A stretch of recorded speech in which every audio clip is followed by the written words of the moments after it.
In this video, I will explain you how Amazon suggested bid works. It's basically an average price from all sellers bidding on specific keywords. And in this video, we will cover on what you can do with this data and how to look at it when you create new campaigns or add new keywords to existing campaigns or ad groups.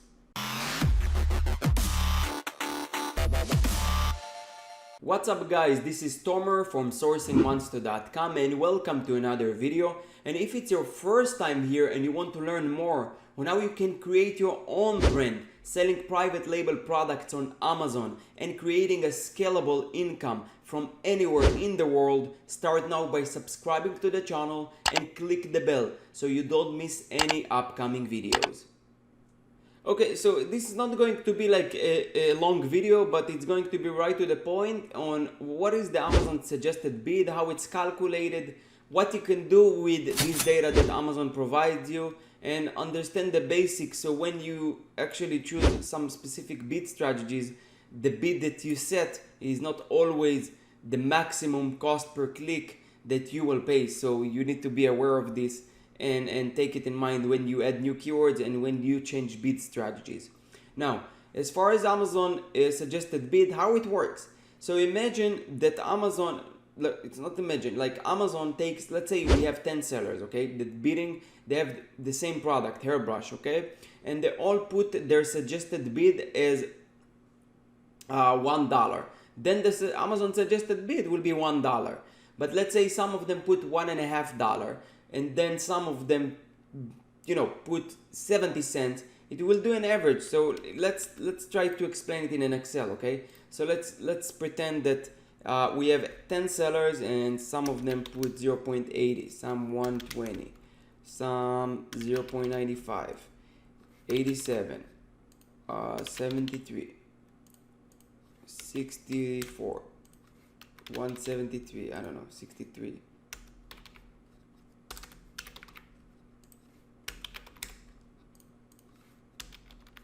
Okay, then the average of this will be like 0.99, okay, because it's like the average 10 sellers. Now this is just the basic on how it works. Of course, Amazon Algo, it's more sophisticated and it takes some other factors in mind when he's doing this suggested bid. I think that it also take in mind your performance, your relevancy with the product that you're trying to advertise, and then they consider this when they're actually giving you the suggested bid. So it might be different from every account or every product, and it's important to understand this when you actually set your bids. Now, what I like to do is you can bid lower than the suggested bid and still get a lot of clicks if your keyword is relevant and converting well. So I have a case where I bid 0.50, but the suggested bid is $1, and I'm constantly on position 1. And when I say position 1 is, let's write hairbrush, okay? Hairbrush. This is sponsored, this is not. This is sponsored position 1. And normally, in order to be here, you will need to set the highest bid. But Amazon not necessarily or not always you will show in this position the highest bidder. It will show the highest bidder with combination with the best converting listing for the specific keyword for the specific user that entered. So Amazon have data on yourself as well.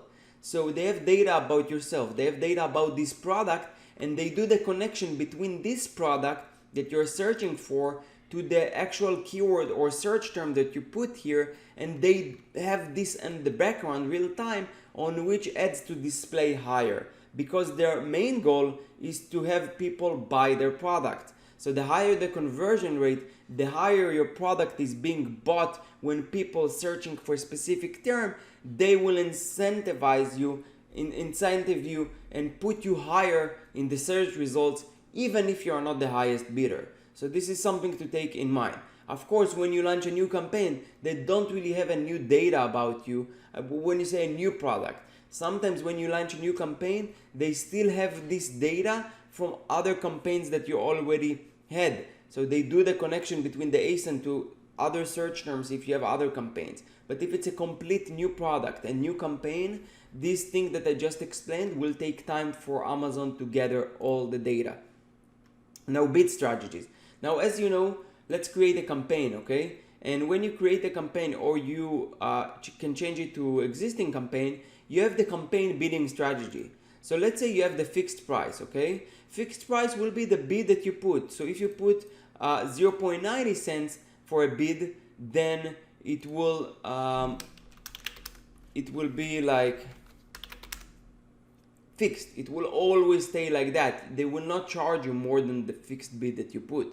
If you put dynamic bids only, they explain that we will lower your bids in real time, where your ad might be less likely to convert to a sale. Any campaigns created before January 2019 used this setting.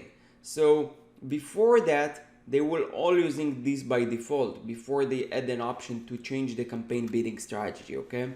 Now, what does it mean? So if you set a bid for 0.90 and you choose these dynamic bids down only, they could, potentially, if there is not really demand or some other campaigns went out of stock, out of budget for a specific keyword.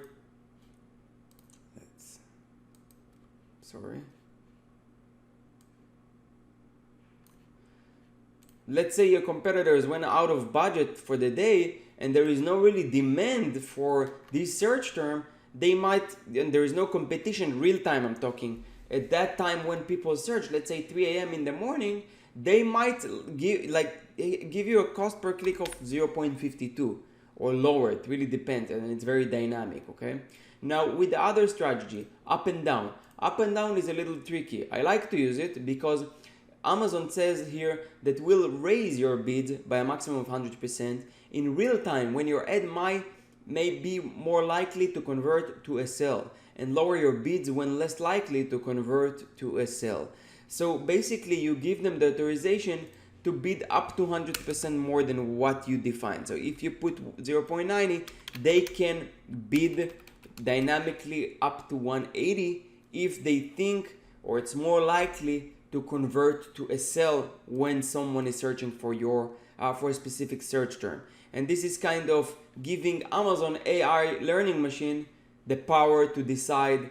And in some products it works very well, some products it's not. I would suggest doing or changing this type of setting only for campaigns that are running for like 30 or 40 days already, and they have kind of a good results, that they are not like 70, 80, 90% ACOS. So that's how it works with the bidding or the dynamic strategy, okay? Now this is kind of a bonus, but this is something that is very helpful. It helps me to determine whether a product is competitive or saturated, and by using the suggested bid. So what I do, so before I actually decide on whether to go for a specific item or not, I will create a dummy campaign, put the keywords, the target keywords that are for this product that I'm interested to launch or go after, and I want to see what are the bids. If the bids are above $1, like you see that all the keywords, the suggested bid like 120, 142, 250, then you might want not to go after this item where there's, maybe it's so competitive that you don't want to go after it. But of course, you don't just take this in mind. If your product is good enough, if you come up with a really good or unique selling proposition to your item, then this data could just be another data point to look at when you decide. But it can change from product to product, but it's another info, another data that you can look at and get better and more data-driven decision. Okay, so that's the end of the video. I hope you got value from it. Please like this video, subscribe to the channel if you didn't subscribe, and I'll see you in the next video. Thank you.